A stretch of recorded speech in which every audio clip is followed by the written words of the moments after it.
Good afternoon. This is Mark Richardson with Vibrant Technology, and we welcome you all to another ODS Videos webinar. And I'm joined again by Dan Ambray from Full Spectrum Diagnostics. And today we are going to do something a little different. We're going to take a look at when accelerometers are necessary to be used on a job site, when ODS videos may not be the best answer to solve your solutions. And so we got a number of different reasons and why that might be. And Dan's going to walk through a case study of a cement plant that he was recently in, and where it really was just too many different variables to do ODS videos successfully. So we have to go back into doing the old accelerometers. So we will take a look at that. A few housekeeping items as we get going here. Everybody will be on mute for the duration of the webinar. And we ask that if you have some questions, to go ahead and type those questions in the GoToMeeting webinar box, GoToWebinar dialog box there on the right-hand side of your screen. And we'll try and get all those questions answered at the tail end of the webinar. And yeah, with that, let's hand things over to Dan and we will get going. Good afternoon, everybody. My name is Dan Ambray from Full Spectrum Diagnostics, and welcome to another MEscope ODS video presentation webinar. The title is a little deceitful, and I talked to Mark about this a little bit, comparing, the MEscope ODS videos versus doing an accelerometer-based ODS, and really they're not competing, they're kind of complementing each other. Most jobs I go on, I bring both capabilities, because one thing Mark didn't mention here was when you have the ODS video software, you have the ODS software. You have the ability to do accelerometer-based ODS and modal and what have you with the software. So you get that. There's no other vendor out there that sells this type of equipment that can do both, and we can't. So that's a big bonus. What I was getting at is in this case history, and this is a raw mill stand, and there's a big gearbox in the middle of it. A raw mill is basically a giant grinding machine that takes the rock and turns it into a powder, and it's one of the components to the cement manufacturing formula. And this one, if you can look at it here, right in the middle in blue is the gearbox. In this little archway here, it's about 8 feet tall, okay, and about 16 feet wide. So it's a very big structure, and we're only seeing a little piece of it, and I'll show you that in a minute. One of the real complexities of this job is it was actually two jobs. Before I get into why, how to compare it to a video ODS, it'll become apparent. But there's a couple arrows here. There's the frame, and this little section here with some weld markings on it, and another one there. This is where the mill stand was cracking. Okay, there was all kinds of weld repairs over the years, and just this last May, they shut it down for a real long period of time, several weeks, and they re-welded plates into where it was cracking for years. So they do this every couple of years. The cracks would develop, and they weren't sure why. So they wanted to get to, and there were some other problems. Down in the base, there's a sole plate here that's mounted into the foundation. It's grouted in, and there's some welding to the frame structure as well. I wasn't real sure about how they put this in from the drawings that I saw, 1973 vintage drawings. But you have this gearbox down in here, and there's some looseness indications. You have the mill stand frame itself that was cracking, and this stand is 3 stories tall. So there's something going on in the mill stand itself, and there's something going on in the gearbox foundation, and how they relate. It's kind of a chicken and an egg thing. Which occurred first, and how did it progress? And we're trying to get to the bottom of that, so they could start their process for rebuilding the mill stand. And it was going to be a multi-million-dollar project. They decided to get as much information as possible so that they could gauge the cost of it a little bit better, and they weren't going to have any surprises. So we, like me, a good engineer with the new toy, I brought my camera and I brought all the equipment I needed to do it either way, to either do an ODS video or a traditional accelerometer based analysis with ODS. And one more thing I have up here, ODS analysis. It's also an operating modal analysis, as I found out. This is a crushing equipment up here. So when they hit a big size boulder, I don't know how big these things are, maybe 4 to 6 inches in diameter, and they're crushing the rock, it shakes the whole stand. It's a huge impulse. So it's on the order of an operating modal analysis. When it does hit those big rocks, you get a big pulse. It excites the natural frequencies in the mill stand, and the whole mill stand was moving, and had some really surprising results. So basically 2 in 1. We're looking at the foundation of the gearbox and the gearbox itself, and then we're looking at the mill stand and how it's attached to the outer foundation here and how it's moving. So there's a lot going on. Okay, now here is that same picture, but I backed up about 100 feet. This little dark area down here, there's the gearbox.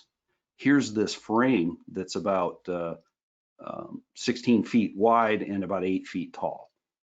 Okay, the rest of this is the mill stand. You get this 2nd and 3rd story structure. You can't even see the top of it, but there's big rollers in there that crush the rock, and the gearbox turns the table that's under. It's a contoured table.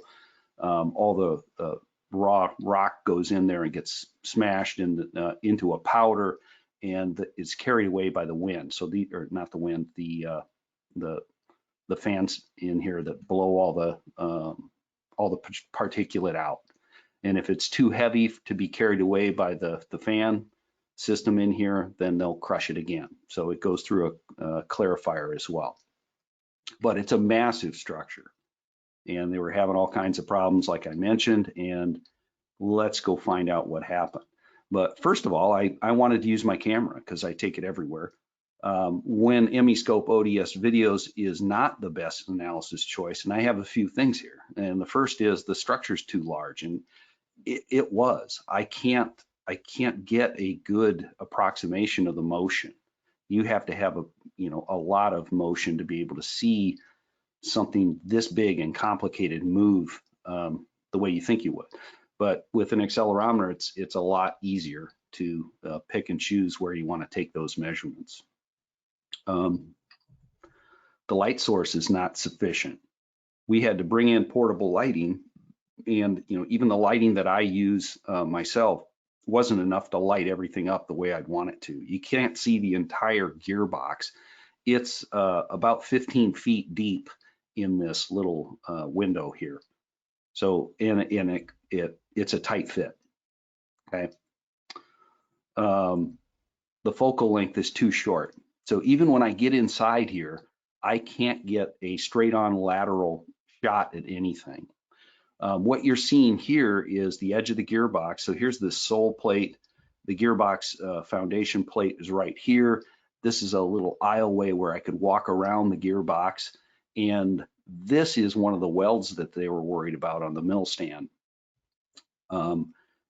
It's welded down here at the bottom, and this is a real cleaned up job too, compared to dust everywhere. But these double weld lines right here are how it was manufactured and brought across the country, or I didn't know where this came from, but once it got installed, they welded an existing plate below this weld line and the upper structure right through here. So some of this they thought was cracking as well. This I'm going to go evaluate in a couple weeks. They want me to come back. I'm going to bring my camera. I'm going to get in here and try to look for cracks opening up.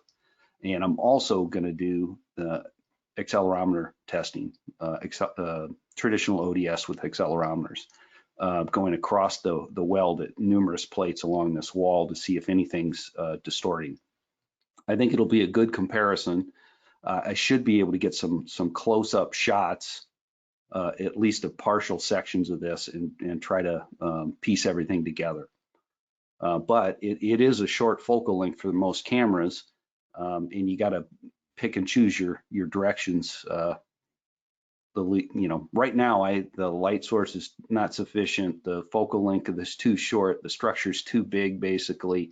I can do it in little pieces and get around all these things, but there's a few more problems that develop, as you can see on my list. Something's blocking the field of view. I can't see the whole gearbox in one shot, not even close. And there's all kinds of hydraulics that are controlling the crushing, the big hammers, if you will, up above. So something blocking the field of view occurs all over the place. Guards can't be removed. In this case, the guard could be removed. It is just some pipes that they strung across there so nobody could walk in when it's operating. And initially, they wanted me to go in here and take my data, but I had to set the transducers in there while the machine was shut down so that they could remove the barrier.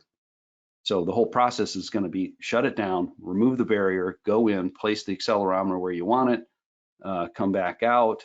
They put the barrier back in place and start the unit up. And I said, I can do that, definitely. I'm going to have to do that 300 times. And they're like, oh no, that's not going to work. So obviously they went with pulling the guards out and just saying, hey, be careful. We know you know what you're doing. Just don't stick your hands in any dangerous place, which wasn't a problem in this case. So the barrier can be removed in this case, but there's some other stuff that's going on as well. The next one is the environment's too dirty, dusty, or wet. And this was all of the above. We had to clean out a bunch of this goo. They had an oil leak in part of the structure, and this is one of the big bolts holding down the gearbox plate and the goo that was oozing out all over. I think I could get around this, just a lot of cleaning involved. The dirty and dusty, especially the dusty, this stuff they were grinding was magnetic, and it was a powder, and it clinged to things, and it was really strange stuff, whatever the rock source was for this. And it was covering things. If you didn't have a cover on top of stuff, it would have a layer of dust over it in no time. So I didn't want that to happen to the camera. The camera has a little fan built into it, and I'd be sucking dust into that camera and coating the insides. It would be kind of awful. So I'm gonna try to do something different next time. I'm gonna get some plastic to enclose the camera for the most part, and try to get some good pictures. But it definitely was too dirty and dusty and gooey for my liking. This was some of the debris that was around, and I tried to find a picture of what the dust looked like. This is an upright section, and it was all dusty. It was clinging to the plate structure, and it was maybe 1/4 inch thick. And you had to strip it off with a blade, basically a putty knife, and knock it down. This is where the weld was in the upright structure, that weld that was about 1 foot from the floor. And I can't even see it. I didn't even know it existed in the first set of data until they got it all cleaned up after we left for some other work they were doing. Measurements must be intrinsically safe. In this case, there was no explosion type thing, but I go into a lot of different plants, like oilseed plants for soybeans manufacturing and pulling the oil out of things like that. The chemicals they use in corn processing and soybean processing will explode if you're not intrinsically safe, and you got to be far enough away for everything. So you can still put your transducers in there. You just can't have a computer, an analyzer, anything that might cause a spark, which is painful. Now you have to have really long cables. In this case, intrinsically safe wasn't a big deal, but there was a lot of other stuff that was. And lastly, gearbox internals can't be accessed themselves. One of the problems we're looking into was the meshing frequencies and so forth of the gearbox. There were inspection doors, but there was a leak, several leaks in these doors, and it was all over this side of the machine. And so it's spitting oil like crazy. If we open those panels, there'd be oil everywhere. So they didn't allow me to do that, and I really couldn't do it with the camera focal length as well. I'd have to be too close to the gearbox to be able to focus properly. So I didn't have a different lens that was built for that. So there are a lot of things. Structure's too large, the light source is not sufficient, the focal length is too short for the camera, something's blocking the field of view, guards can't be removed, environment's too dirty, dusty, or wet, the measurement must be intrinsically safe, or the gearbox can't be accessed properly through these ports. So a lot of this is telling me don't bring the camera in there and endanger the camera. I'm going to try to get around that my next, since I got a little experience being around the unit. I think I have a plan to get at least a few ODS videos to make it worthwhile. But we're going to talk about the operating deflection shape of this. So we actually did traditional ODS analysis, and we found some really interesting things. Like I mentioned, there's a couple things going on. One is the gearbox and the gearbox foundation, because the sole plate appeared to have been broken free from the foundation. So the gearbox was allowed to move around, and that's a lot of energy. This gearbox, I have some major weight components of the gearbox. You add it up, all up, and it's 55 tons. This is one of the biggest, heaviest structures I've worked on, at least from heaviest.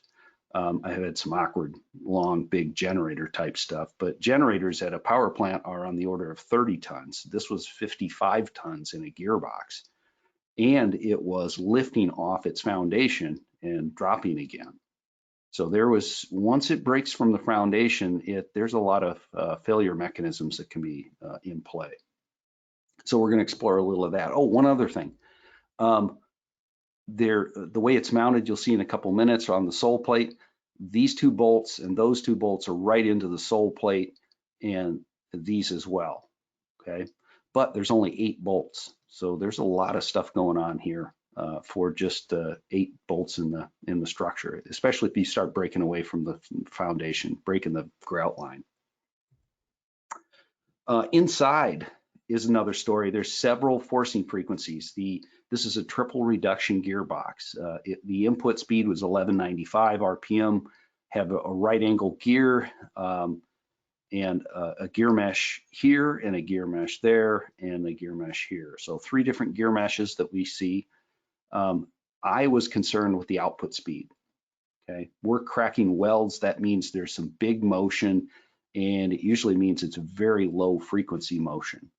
And in this case, 35.4 RPM was the speed of this low gear. So we had to have some low frequency capable transducers to be able to capture this response. And we have a couple other things going on. One of the other things, there's a tooth repeat problem in this gearbox, and in big gearboxes like this, sometimes it happens. Something called a gear assembly phase frequency, where the teeth will wear in patterns in the gear. On each side, each mating gear. And if you pull the gears apart during overhauls and turn them one tooth off from where they were mated before, you'll start getting bad noises that come from the gearbox and accelerated wear, and that's because the teeth have never touched those other teeth before. And if you're one indexing tooth off, it can be big problems. In this case, the vendor came in and did all the overhauls, so they're pretty anal about getting the right indexing on all the gears. Otherwise, you get a problem that you don't understand. It's just a loud groaning mess. We didn't have any of that. I just wanted to verify it. And there's 2 different things. There's a gear assembly problem and a hunting tooth problem, and neither one of those was a big player in this analysis. This is the structure, and this is by no means the entire structure. I have the sole plate that's in gray there. I have the gearbox, at least part of it that you can see. And then this is the mill stand. There's basically a big archway here. This is an outer wall, and then there's an inner wall. And they're connected through the side walls here that you can't see yet. I just wanted to show you the relative size of this thing. This is just the first level. There's about three-story building, at least three, maybe four-story building. It's a pretty big structure. We took a bunch of measurements on the frames. We took a bunch of measurements around the gearbox everywhere we could. We took measurements across all the joints. When you're doing an operating deflection shape analysis, you're not specifically looking for natural frequencies or something, gear mesh frequency, things like that. There's a lot more that you get into with misalignment and looseness. And in this case, we had a lot of looseness. So the operating deflection shape little narrative here is many production related machines and drive systems can't be shut down or interrupted to do a modal test. In these cases, the operating deflection shape analysis can provide insight into the motions of the machine during normal operation that you can't see otherwise. And a couple of those big things are the looseness and the misalignment in the system. ODS is a vibration analysis measure with the machine running in its normal operating conditions. The analysis measures the machine's response at a specific time or frequency. So you can do a time waveform ODS, you can do a frequency domain ODS, either one. And the way we collect the data, those two are interchangeable. And I'll show you an example of each. Both amplitude and phase information is collected at various locations, and the special software MEscope allows you to get the vibrating shape or response to the machine as it's moving. Okay. What we try to shoot for is going across all the interfaces, and I'm not showing you some of the dots that were on the floor around the structure. So there's the foundation level, there's this sole plate, there's a gearbox plate, and then there's the upper structures on the gearbox. So we can see how the rigid body and how it pitches and moves, and if there's something loose. Same sort of thing with the outer housing, the mill stand structure. Okay, so we see how the animations show us how the machine is moving during operation. It's not necessarily the resonant response of the machine, but the true operational response. And the forces in the machine are responsible for the motion or the shape of the motion measured with the ODS analysis tool. Okay, little background there. This was some of the measurements that were collected. So traditional ODS-based measurement details, we go across joints. We have to look at bolted, welded, and grouted interfaces to make sure that nothing's broke free. And in this case, we had a lot of problems that I'll show you in a minute. We have to use the proper accelerometer. Standard accelerometers, 500 millivolts per G, not going to cut it on the low end. If I have very low frequency things, we're not going to be able to even see it. It'll be swallowed up in the integration noise. 500 millivolts was giving us a good picture, and we had those on hand, so we brought a handful of 500 millivolt transducers along. They do make 1,000 millivolt and 10,000 millivolt, but not in triaxial form. So the real high millivolt response units kind of petered off above 500 millivolts. So we could get triaxials at 500 that we wouldn't be able to get any other way. The lowest frequency of interest in this gearbox setup was 35 RPM. That was the output speed of the gearbox driving the table above where the rock was being crushed. That'll help with the gearbox and gearbox foundation analysis, and the mill stand structure had even lower frequencies. And a little spoiler alert, this inner wall right here and that inner wall and all four corners, the welds have broken free. So this structure was moving independently of the foundation. So there was a very big vibration in the structure. And as a result of that, the hammering done by the rock crushing was exciting the rigid body modes of the entire mill stand frame. Okay, and that energy was transporting itself through the sole plate and into the gearbox. So these really low frequencies, they were on the order of 4 to 5 CPM, were exciting the entire gearbox and lifting it, as well as pitching and twisting of the giant mill stand here. 3 to 4 stories of it you can't see. So I didn't even go up while it was running up here. That would have scared me a bit. There would have been plenty of vibration up there. There was plenty just right in this mill stand structure that we did measure. But you see a lot of the locations. These were all measured with triaxial accelerometers. So each location had 3 measurements simultaneously. We had a reference transducer on the gearbox in the vertical direction, and it gave us amplitude and phase and everything you need for an ODS analysis. The MEscope software, and I didn't say this yet, but this is not a finite element model. There are no calculations based on this. This is a wireframe, basically a simple model to show you how the machine's constructed and how it's moving. The data that we put on it is all empirical, everything. So is it really moving like that? Yes, it is. We crank up the volume and the amplitude so that we can see how it's moving, but it is moving exactly like it is in real life, because it is empirical data. That is real life. We had something like 618 ODS measurement locations, so mapped out the structure very well. Something about the MEscope software, it's part of a suite of different programs designed to empirically explore operating function of the structure, its natural frequencies, its acoustic response, etc.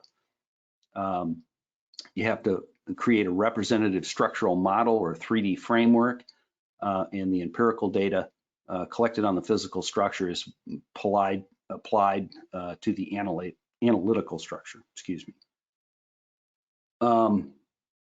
And the nice thing about this, we can divide this into substructures. So I could look at the sole plate individually.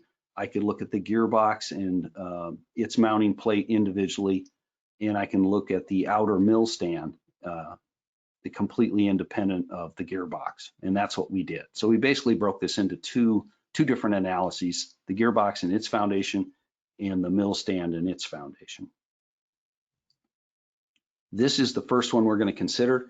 This mode was at 4.39 CPM, so very low frequency. There's no driving frequency for this except the big hammers in the mill stand. So you're hitting it like a modal test, you hit it with a calibrated hammer. This one was not calibrated, but it did function to excite natural frequencies, and a pitching in the gearbox was one of the natural frequencies shown here. My velocity measurements, full scale velocity was 0.3 inches per second. That's typically an alarm level for regular rotating machinery. Okay, for foundations, it tends to be about 0.05. That's what I would consider an alarm level for a foundation. In this case, this is the sole plate. This is the lowest I can measure in the chain of foundation structures. And 0.05 is green still. So this is pretty much out of in an alarm level everywhere.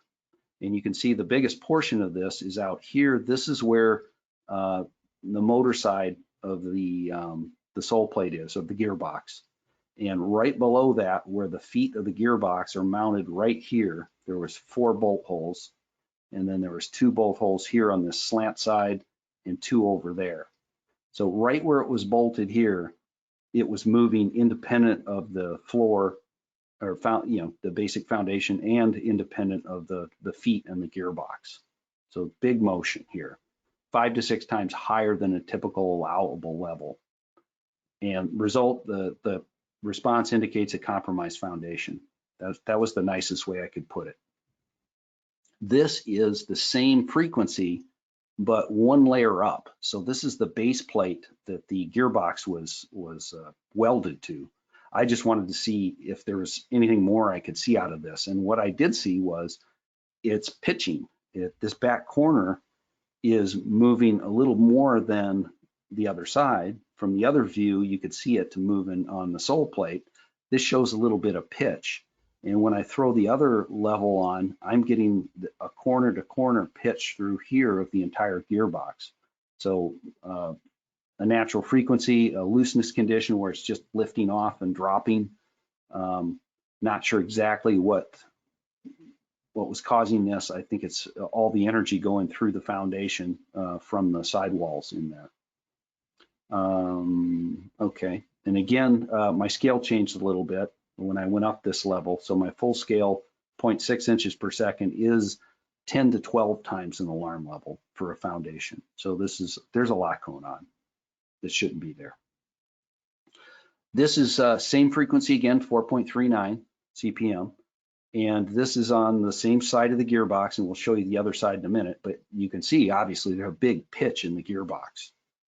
There's energy down here that we have already seen in this bolted joint and then in the sole plate itself as it moves. So we have detachment of the grout line, we have loose bolts in the gearbox plate, and it's pitching the whole structure. I mentioned a corner-to-corner rocking motion is shown. If we go to the other side, so I was looking from over here, now I'm 180 degrees away, I can see that this is moving and that's moving, and it's pitching corner to corner. And this part, visually, I could see at the bolt holes, oil pumping underneath the bolts. So it was squirting out. So it was getting sucked in and squirting out. So things were lifting and dropping on this corner.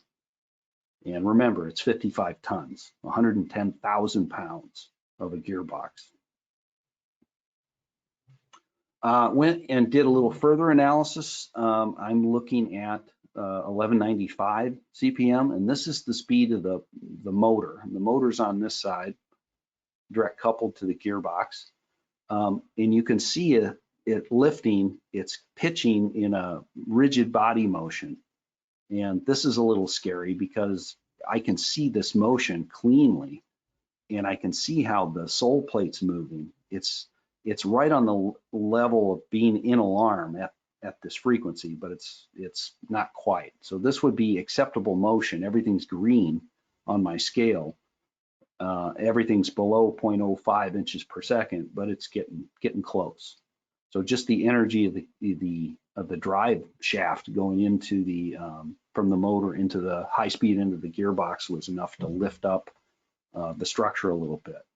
So rigid, low level pitching rigid body mode was what we're seeing here. If I go to the other side, 180 degrees away, you can see it pitching as well. Okay, and a little bit of sliding too. If you look along these grid lines, you can see the plate sliding horizontally on top of the sole plate. This is another frequency of interest. I had a gear mesh frequency that I wanted to take a look at, and this is the third meshing frequency. And the entire structure was lifting up. So it wasn't pitching, it was bouncing. So, and again, 55 tons is a lot of energy to lift up and drop again.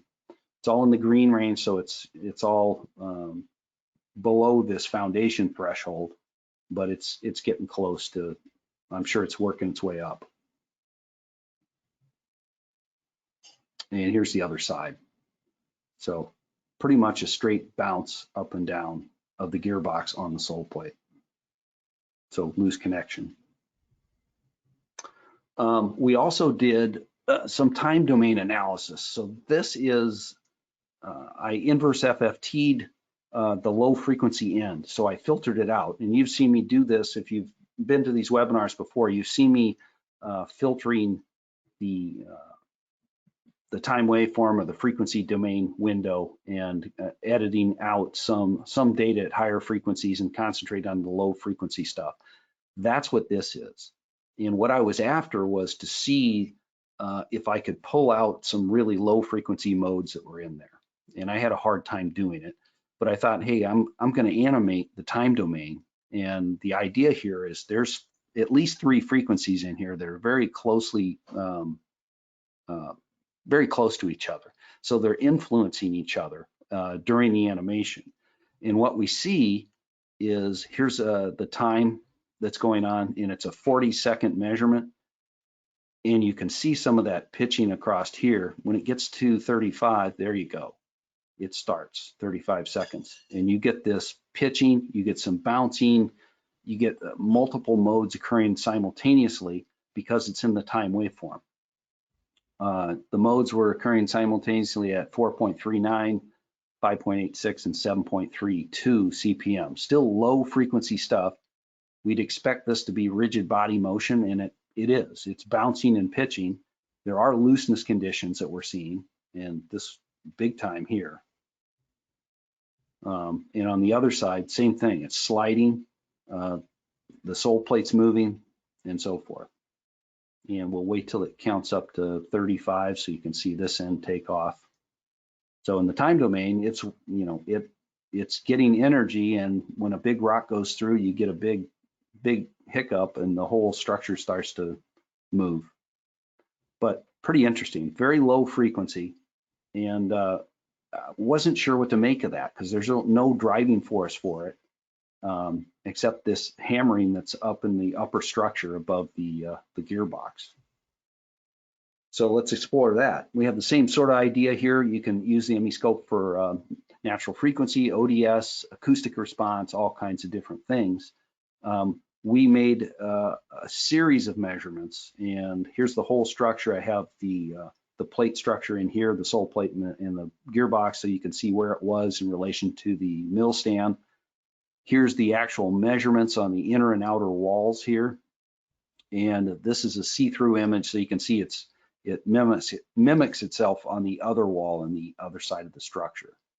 So the other side of the structure, the motors on this end, and the opening view is where we could see the gearbox before is on this end.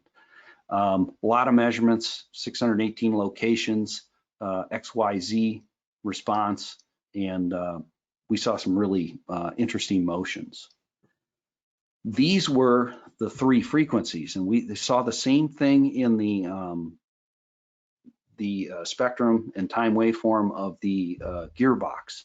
So it's obviously that there's energy being transferred from the mill stand into the gearbox. And these were the prominent frequencies at 4.39, 5.86, and 7.32. So we can animate those separately. So I'm in the frequency domain. I can put my cursor on each one of these individually, which we'll show here in a second, and see what's going on. Okay, this was 4.39. Now, the real interesting thing here, this is in the frequency domain, so we don't have to wait for the 40-second window. This is all at 4.39. If you look at the back wall here and the front wall, they're kind of out of phase with each other, but they're both lifting off. And I mentioned before, this is where I could put my finger in that crack and on the weld, and I could feel relative motion. So not only is that this energy exciting that 55-ton gearbox, it's also exciting this entire frame for 3 stories up. I don't know how many tons that is. It's a massive structure, but it was lifting off. So what I'm seeing here are rigid body modes of the structure. And if you look at it long enough, it's lifting, obviously, because it's coming off the floor, basically. So if it's lifting and then dropping, you get a big bang in there. So lots of energy. These were the natural frequencies. So this first one is described as a pitching mode of the frame structure in the front to back or x-axis direction. So it was pitching about, well, this one's going up, that one's going down, and they're kind of pitching almost 180, but probably, 150 or some degrees. So they're slightly out of, they're pretty much out of phase, but they're not completely 180 out. A lot of different joints in the structure that are competing with the mode shape. This is the next mode at 5.85. It's described as a vertical bouncy mode with a slight lateral pitch. So the lateral pitch this way vertical bouncing. These are more in phase with the other ones, and I'm not seeing all four, but you can trust me, it's bouncing and a little bit of twist to it. And the third one is 7.32. It's described as a vertical bounce mode with a slight twist or torsional response about the z-axis. So if you can look at these walls, you can see how the whole structure is kind of twisting. Okay, in full disclosure, there were no data points taken on these sidewalls because there was no access. And it was in an area where some of the overflow material was piling on the floor. So we couldn't get, and the fan structure that I showed you before was in this area. So it was difficult to get a measurement in there for safety reasons. So it is bouncing, it is twisting, and it's interpolated motion that you're seeing right here as far as a twist. And we did it again, and we took this inverse FFT, we filtered out the lowest first frequencies, and we got a time waveform for what we're seeing here. And this is an interesting motion, and I put it in a see-through mode so that you could see how much motion and on each corner what's happening. So when it gets up to about 35, that's where the mode kicks in, where there's a big impact and it's ringing basically. So you get this whole vertical bouncing, little bit of pitching, little bit of twisting all at once, but a lot of energy. This is again a time waveform, and the drive side of the machine is over here. We're looking at the corner of the machine, and we're looking for what's going on those corners. And these are the outer walls. It's the inner wall that was separating. I couldn't tell if the outer walls were. There was a bunch of hydraulics right in front of it. Different view. This is the motor side. So the motor's sitting about right here, and I can see what the structures look like that direction. The one that I really like is this one. This is the time domain, everything occurring at the same time, and you can see all 4 feet moving. So a lot of lift across these feet. A little less out here, but a lot going on. There was a weld failure right here where it's the color's changing. So it's the inside wall. There I get a big color change. There were some welds that were repaired in there, and one of the guys that works for me was checking around, and he found a crack in one of them. And that was, we couldn't confirm if that was one of the ones that was repaired recently in May or not. But what we did find out was all 4 corners were cracked on the inner wall, and they were pretty sure that no one's ever checked that. They probably checked the welds when the machine was not running, so they couldn't feel the pinch. And that's the only way I could detect that there was an issue at that weld line. So when I go back in a couple weeks, the idea is to clean up these sidewalls and see if I can see with the ODS videos that the motion that's occurring. Unfortunately, fortunately for them, they found the spots that were weak and they welded them in the last couple weeks. So I probably will see less motion in these structures, but you know, that's what happens. We'll see if I'll get anything. We did a damage assessment, and this was kind of the poor man's way of doing it, sticking your hand in the cracks between joints to see if you feel anything. But it turned out to be really good. So I have some pictures and I have some things to show you in this damage assessment. These are the hold down bolts, these 4. That's where the motor side of the gearbox is, and we're sitting right on top of these sole plate wings, whatever you call them. And right under the sole plate extensions coming out is the I-beam in the floor. So the sole plates were welded, or at least partially welded, to the side beam Sorry about that. Alexa, off. You don't see that every day in a webinar telling me to turn off Alexa. Anyway, there's hold down bolts and all kinds of different things. We want to focus on this wall right here. This is the inner wall of the structure on all four corners that had broken away from the foundation. We want to narrow in on this side of the sole plate in the gearbox. This is where those looseness indications were from the sole plate individually. And we also have pictures this time. So I started here and we walked all the way around to this side, and then we took a couple more images from the back side. This is on this back corner, there's the weld line. And you could easily put your finger on that thing and feel that there's the weld had broken. Okay, and when they cleaned it up, they re-welded all the way around the base here. This is a little tactile motion or feeling sensation motion across the joint from the foundation to the sole plate and the sole plate to the gearbox plate. And you could feel motion in both of those joints. Same sort of thing over here on the outboard side of the gearbox. Had some loose joints between the bolted structure on the gearbox and the grouted and welded structure of the sole plate. This is what the other side wall on the closer end away from the motor, and we were scraping and scraping, and what's that blue scrape there? That's the color of the entire thing. So I didn't clean it all off. I just did a couple dots close to where I wanted to put the transducer and measured. And there's where the broken weld line was. This was between the foundation and the sole plate in the front of the machine. So these little wings had no bolted structure on it. The gearbox plate went around and followed this profile.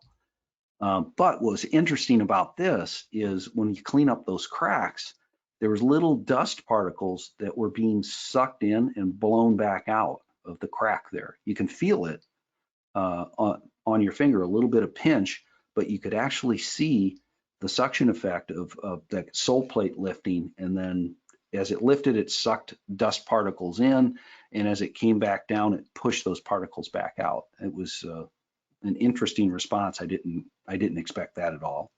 So we took three measurements, one on the corner here, one in the middle, and one on this side, just to get a good view of it all.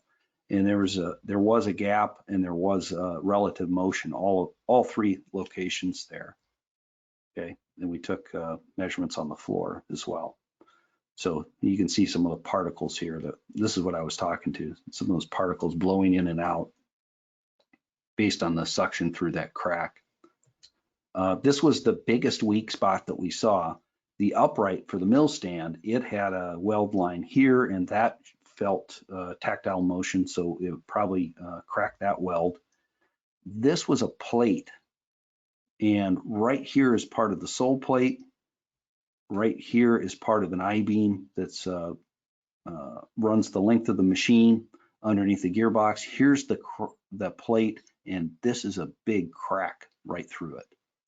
So it's probably a good half-inch thick plate that had a clean crack all the way through. Probably started right here, probably broke this weld, and there was a spot where there was a high stress concentration right at the edge of that plate, and it ended up cracking right across.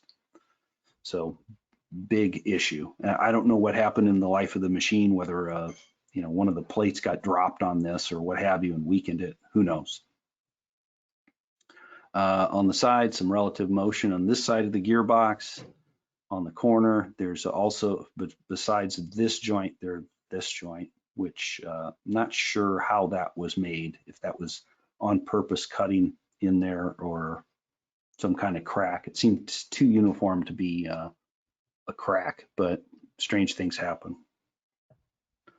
This was that bolt that had all the oil soaked everywhere, and it was pushing gooey stuff out from under that bolt head. So that head had to be loose on this gearbox hold down bolt. And this was the edge of this plate where the gearbox was mounted. There's your gearbox in blue there. This is your sole plate, and this is the foundation underneath, which didn't give me a lot of confidence that this was a really good integrity mounted corner of the gearbox. But it did give them a lot of information on, you know, what they needed to fix. So that was the idea here.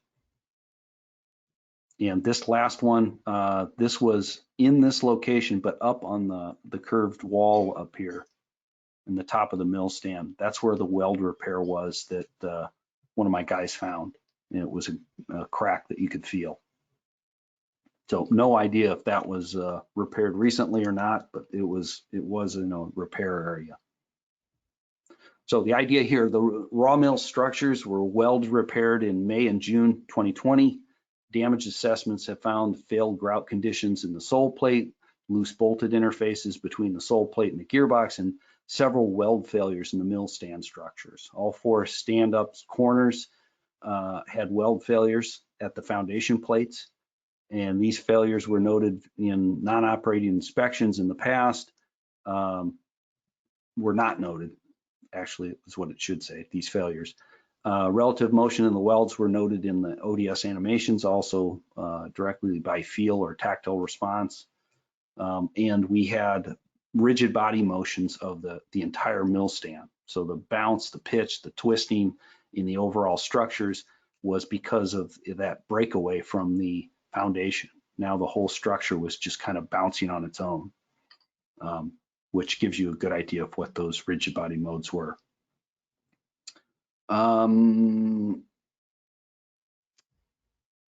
We talked about these also. So there's just all the findings.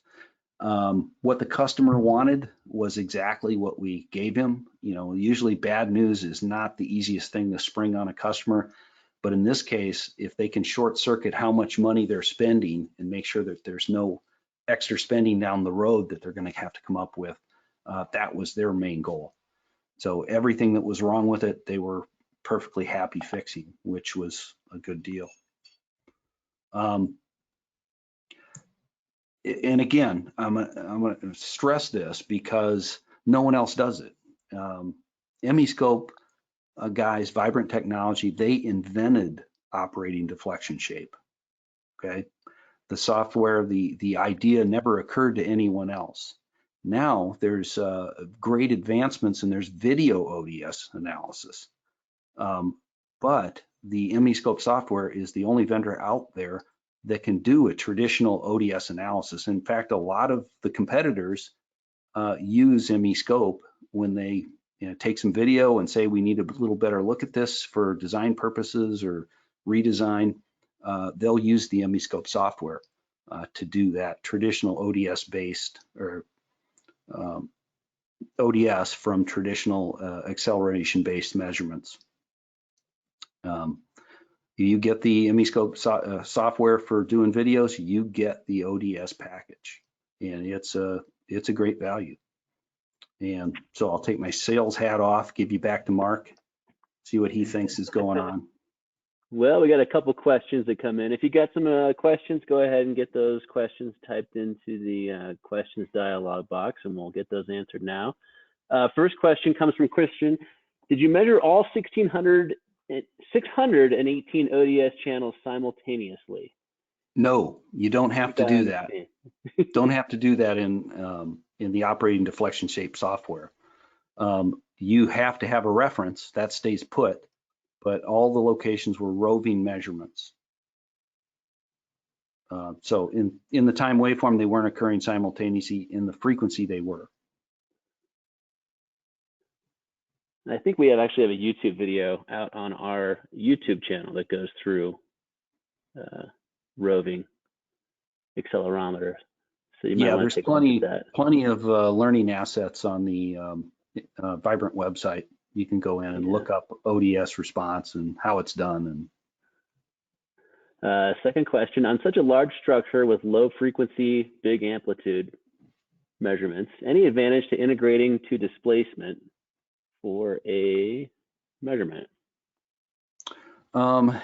Any advantage to Yes, integrating? yes and no. If you do the video, ODS videos, it's displacement. That's its main function. You're looking at pixel motion.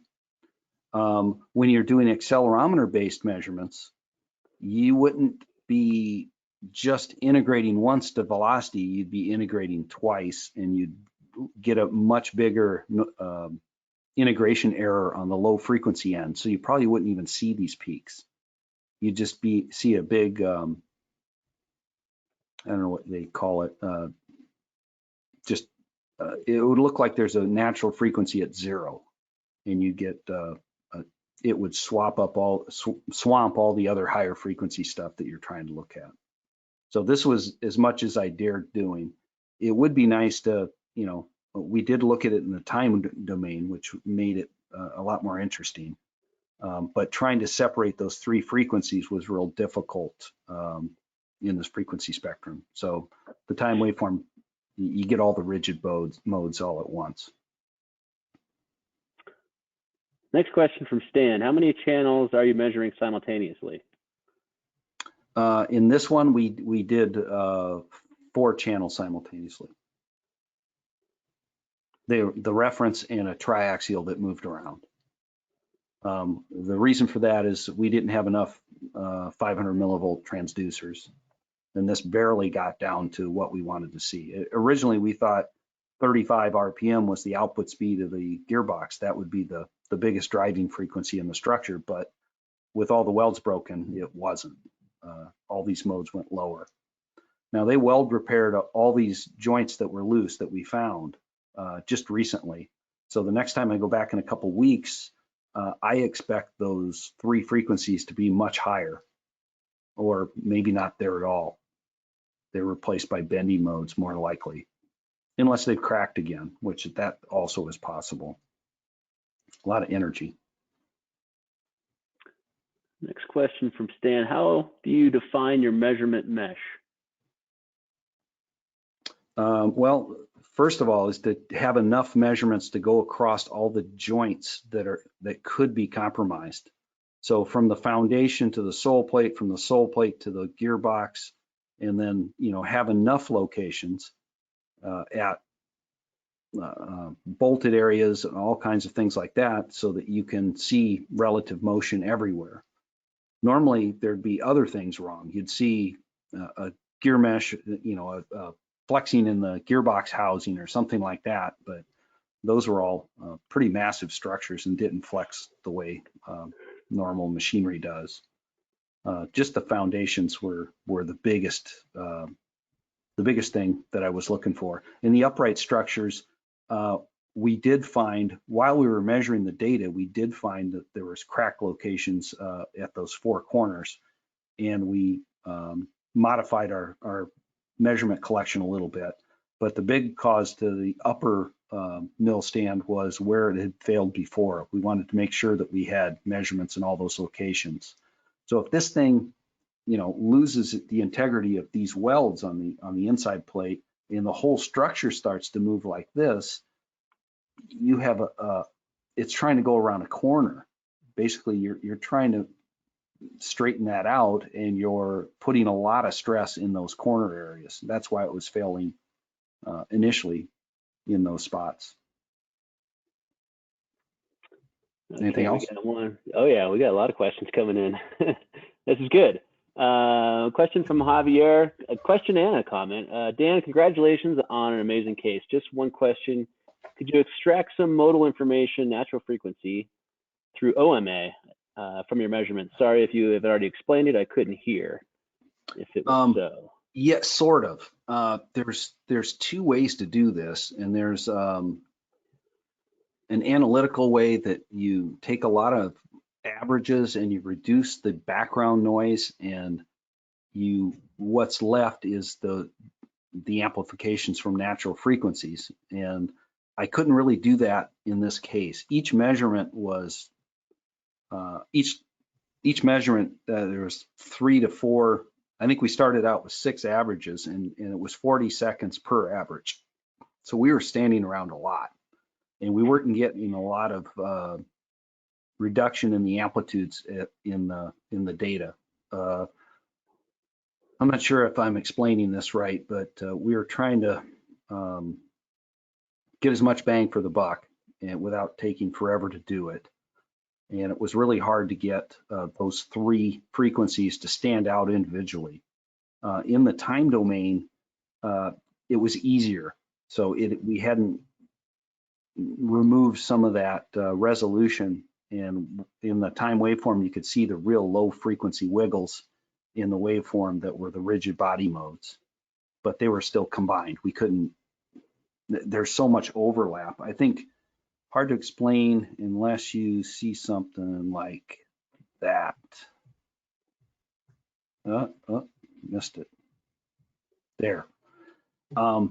These are three modes that I tried to extract out of the data, and the overlap is huge. So they're all affecting each other. And this is only three. I didn't have enough resolution to pull. You should have at least 6 rigid body modes in this structure, especially if it's broken free like this. But pitching in different directions, X, Y, and Z, bouncing in the vertical direction, twisting in the Z direction. So there should have been at least 6 modes here, but I could only find 3 when I tried to pull it all out. So the first type, you do heavy averaging and you try to reduce the noise floor so you can see these peaks good. And there's some signal processing stuff that you can do, little tricks. The other way to do it is an operating modal analysis is to, while the system's running, while the machine's running, hit it with a hammer and ring it like a bell, and set the triggering such that it doesn't false trigger on just the normal operation. In this case, I didn't have to hit it with a hammer. It was hitting itself with a hammer. So the big trunnions that are crushing the rock, they'll hit a chunk of rock and they'll ring the whole structure. And so that's the forcing frequency that was causing these peaks to appear on their own. There is no other driving frequency at these low frequencies. So individually, I could see them, but there's more than meets the eye because the resolution wasn't good enough. So you do what you can do. In this case, it was a true operating modal analysis. It just I didn't get all the answers I wanted, but I got enough to help the customer.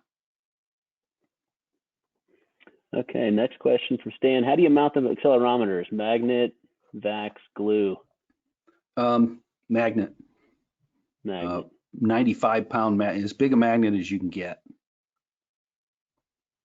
And in this case, I mentioned that the dust was magnetic. So it would build up underneath the rails of the magnet. You have to clean it off every time you did it, but that's what happens. So the sensor was what, glued to the magnet, and then you're putting the magnet on the structure? No, we had 3 500 millivolt transducers, and we had an aluminum block that was drilled and tapped. So the idea, we put one in X, Y, and Z. So we had this big clump of cables and stuff coming off of them, and then we mounted that block on a magnet. So now we had to know how we oriented that for every measurement. So that was all written in the notes. If you're ever doing something like this, you got to make a lot of notes because you're moving around the structure, and it's symmetric, and you kind of lose your thought process of where you are and how the transducer should be oriented. But anyway, that's kind of what I think I may have answered Stan's second question about just the sensors. Next question, how many reference accelerometers did you use? How did you select the location for the reference accelerometer? I just did one, and in this case, I put it on the front of the structure. Let me go back a little bit.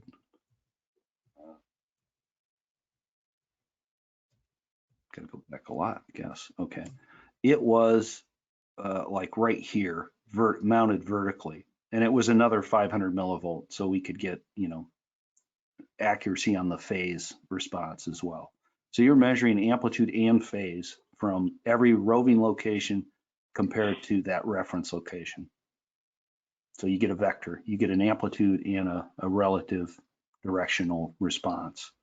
And when you do that for all these points, you get the operating shape. How did I decide if it's a loose structure, which they were complaining about, it's vertical motion. So I wanted something higher up on the structure that would react that smaller vertical motion at the base. And so this was kind of the compromise. And it turned out okay. We took a couple measurements at that location just to see if I'm seeing the response I wanted, compared to other locations, and it looked like a pretty good location. Javier's got a follow-up question. Did you finally use the 10,000 millivolt? I assume he's asking about the accelerometer, 10,000 millivolt per G.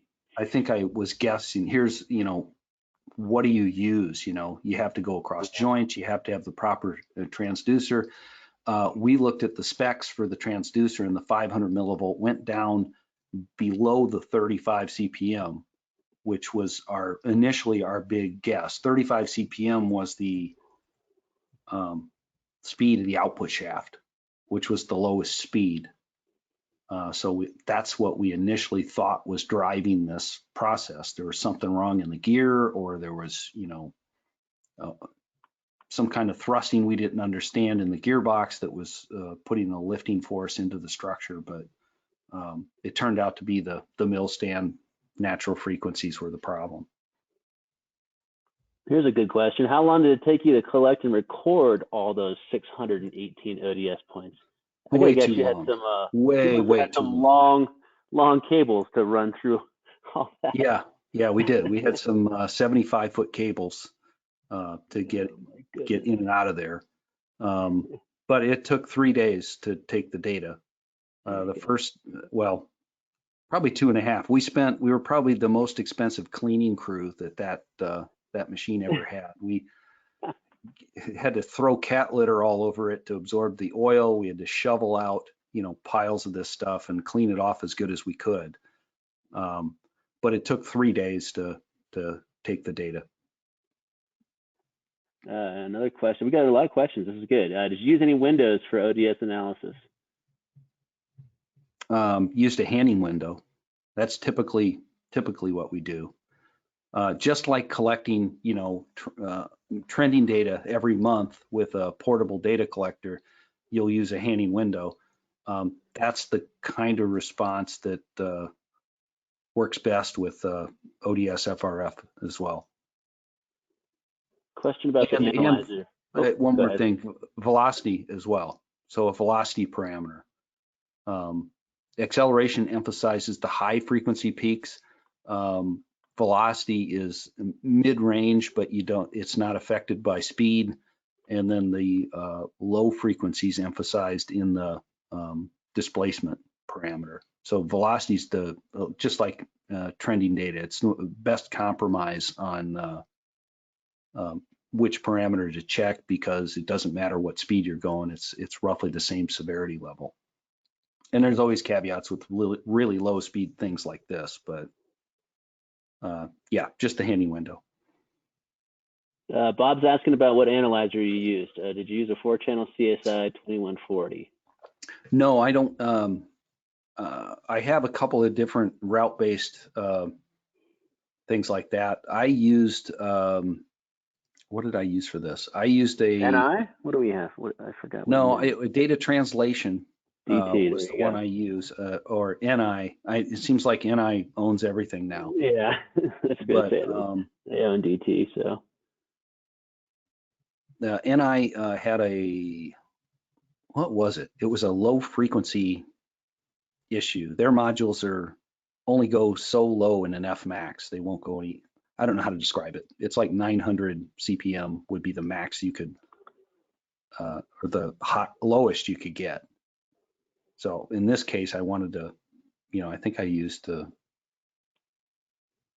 I can't remember. I lost my train of thought there. Sorry.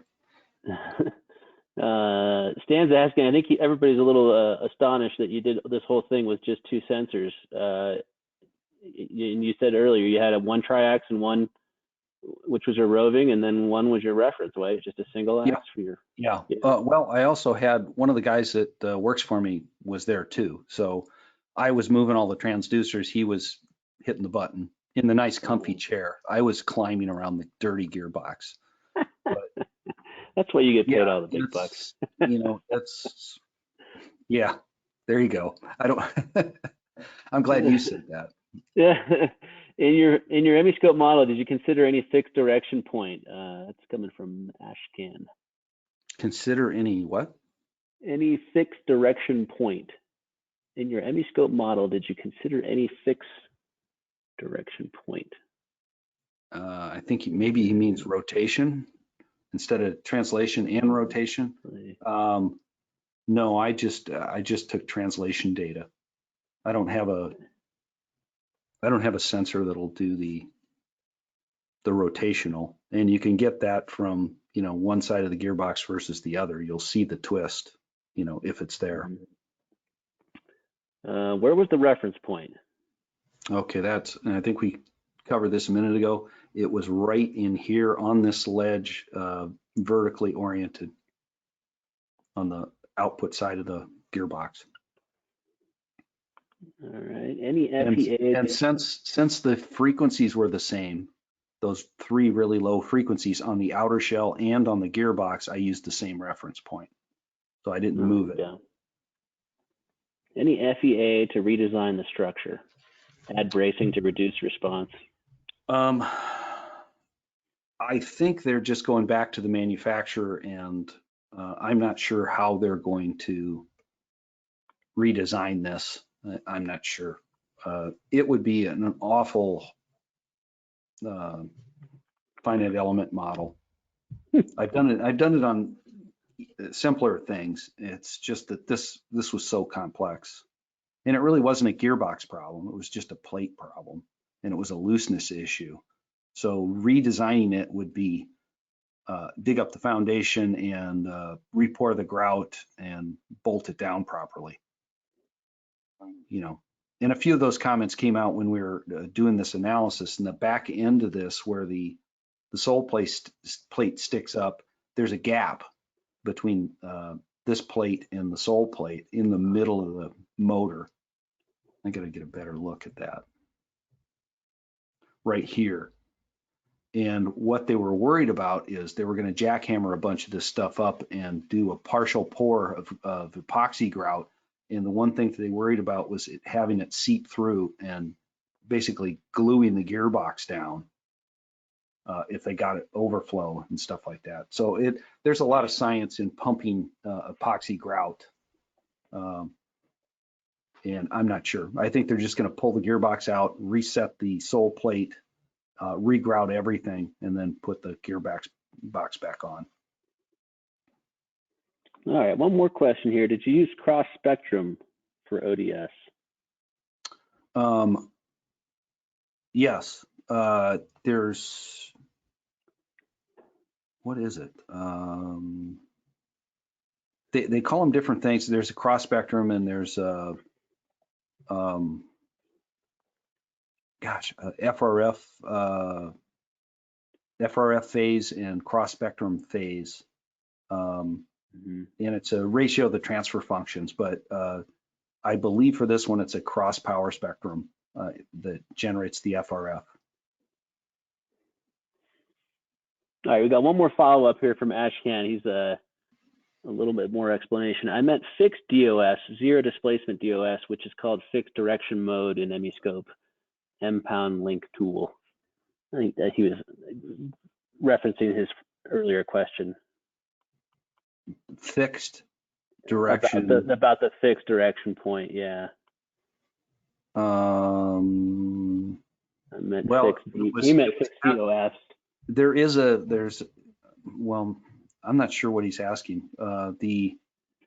There is you do have to give it a location and direction. So it was a vertical at one of the other measurement points. so that you could look at the phase and say, yeah, it's in phase next to it. I'm not sure fixed direction, Fixed DOF. 6 DOF. Fixed The fixed DOF. Yeah, there you go. It was, let's say the number was 169 was the location. This would just be 169Z would be the reference location. If that makes sense. You know, I just counted up 1 XYZ, 2 XYZ, 3X all the way up until I get to this reference sensor, and it was at whatever location and direction. Hopefully we got your answer, your question answered there, Ashcan. Go ahead, and if you want to follow up, you can always shoot us an email, and we can get that. Dan's email is modalguy@aol.com. So anybody has any additional questions, go ahead and fire those off to Dan. And that's going to do it for us. I appreciate everybody joining us, and a lot of great questions. And we hope you all have a wonderful Christmas and happy holidays and happy New Year to everybody. Stay safe, stay healthy, and we will see you again in January. We'll get another one of these webinars spun up for you. So stay tuned to your inbox. Incidentally, we did record this, so we will be putting out a link, and you'll get an email in your inbox with a recording to this webinar. Any last words, Dan? Thanks everybody for coming. Appreciate your questions and your enthusiasm. We'll see you next time. Take care.